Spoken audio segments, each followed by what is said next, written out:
One way that paper copies are dealt with is people will give you a copy of an envelope and they seal it across the flap. And as long as it's in that, it's still an official letter. Yeah, just make sure, like I know with the CHR, the reference, everything for CHR this year is online. So you will do the application online, you submit it online. You actually provide your sponsors with your registration code and stuff, and they will go online and submit their reference online. So it won't be sent anywhere. For insert, you go online, you fill out a PDF, you print it off, and you give it to the university, or you mail it. It's not submitted online. Appendix 1, which is the sponsor form, they can type in and print off and sign, and that will either be sent to the grad coordinator or someone like me, or directly to insert. If they fill it out on their own letterhead, if letter of recommendation must be on letterhead, they can also do that, but they have to sign the form. Like appendix 1, they have to actually print that form off still and still sign that change, or it will not be accepted. Letters of reference also, like Mike said, need to be endorsed, and they must sign the seal to say that it has been opened by no one else. You know, we're not just taking an envelope and putting my own letter in it before getting a signature. These are all things, because if they're not, then they won't accept the letter.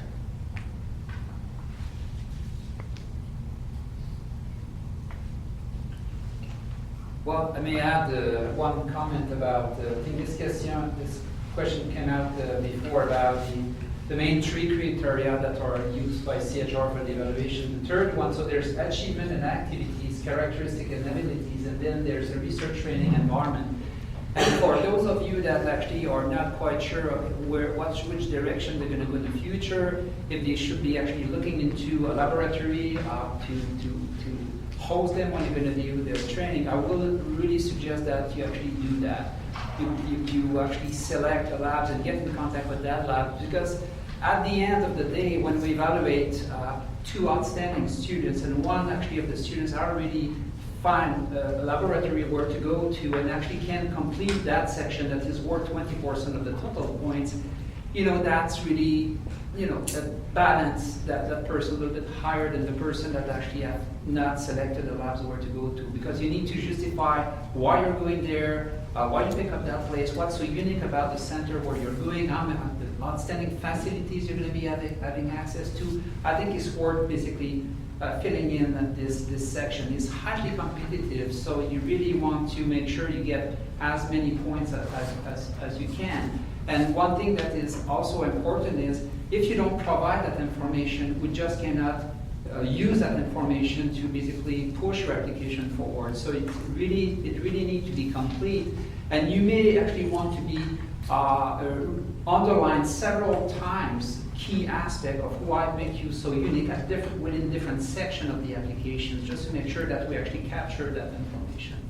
All right. And as far as the letters of sponsors, I think it's very important that you stay in touch with your fourth-year professor, the one that you really have a good relationship with, and with the class in which you really participate a lot. And at the end of that class, you just say, well, I guess you could, I'm going to remember you, and you could probably in the future provide me with some letters. And you stay in contact with that person. So you email him and say, thank you, that was a great class, I really enjoyed it, and I'm going to be continuing in the graduate studies program, and I'm going to keep you posted on the progress that I made. So I think you should, what I really want to say here is that you're better off making those contacts before leaving. If you go away for a year or two and then try to come back 2 years later, and then like myself, and go, okay, I think I remember that students, but I'm not quite sure. So you really need to use the momentum related to that interaction that you actually establish with that professor. That's very important. And I think I can speak for myself and everybody here is that this is part of our responsibilities to actually write up letters of sponsorship. So we enjoy it and we love to do it, and we want you to succeed in the future. But you need to be proactive about it, and that's your responsibility, right?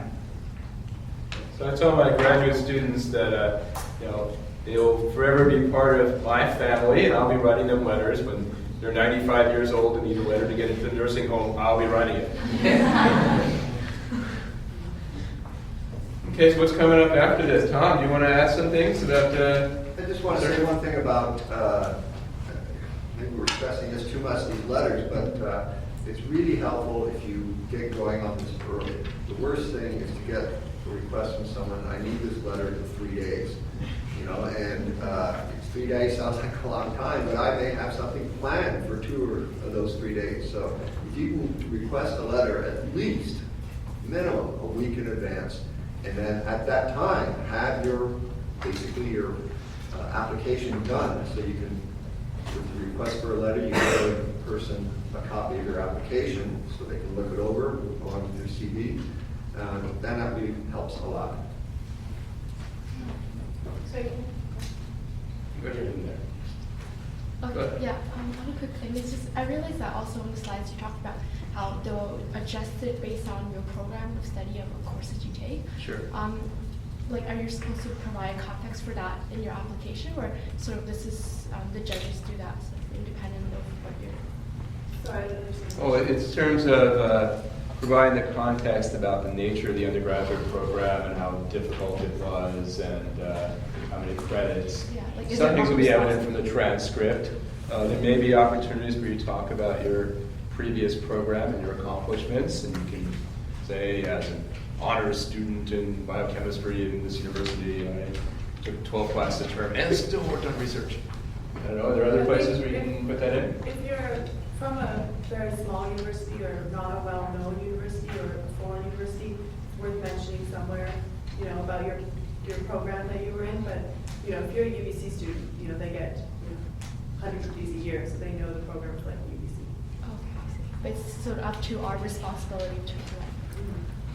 Yeah, maybe one suggestion here. Very often you may have had a bad year, like your third year was not so great, and you basically, your fourth year, you say, this is it for me, I want to get into graduate studies, and you basically crank it up, and you really get very high scores. So I've seen a couple of students actually were specifically meet up with me and say, you know, and they were actually very, very good students in my class, and they said, well, could you comment on that when you're going to be writing up the letter of support for me? So looking, and I actually will take some time explaining what clearly, because the peer reviewer members of CHR will look into your transcript and say, wow, that's not really good. But if there's a letter that actually coming from one of your sponsors that actually lay out clearly, yes, that was a bad year, but actually the students finish up very, very strongly. For us, it's very important that you go up and you don't go the other way around when you finish up your BSc, because the trend is actually very important, and very often a very good fourth year actually could cover for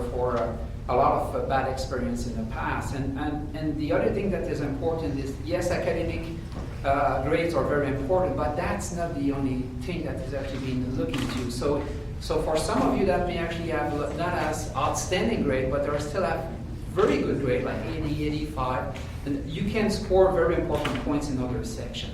You just need to build it. And finally, what I want to say is that if you can actually select between NSERC and CHR, right? You may fit in those two sections. It's very important that you look carefully about the criteria, because at the end, your CV or portfolio may fit better one of the two granting agencies. But you should apply for both of them. No, you Can't cannot. apply to both. You have to choose. Yeah, that's a tough choice. The thing, when we calculate your GPAs for this, you don't combine your third and fourth year into one GPA. You get a score for your fourth year and you get a score for your third year, and they get both scores.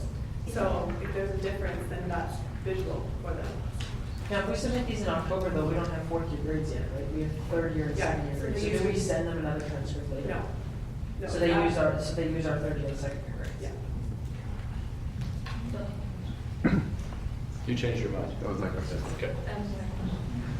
For calculating the GPA, is it that you take the average of that year and then you look up on whatever table the university provides for what that GPA is? Yes.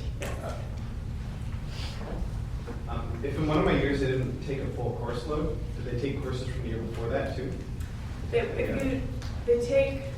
you took 2 part-time years, they'll combine those 2 part-time years to 1 full-time year. So if you took a part-time, you took like full-time, part-time, then the rest was full-time, you only took 1 part-time, we'll probably take the part-time term and combine it with 1 full-time term. And the reviewers are human, right? They understand,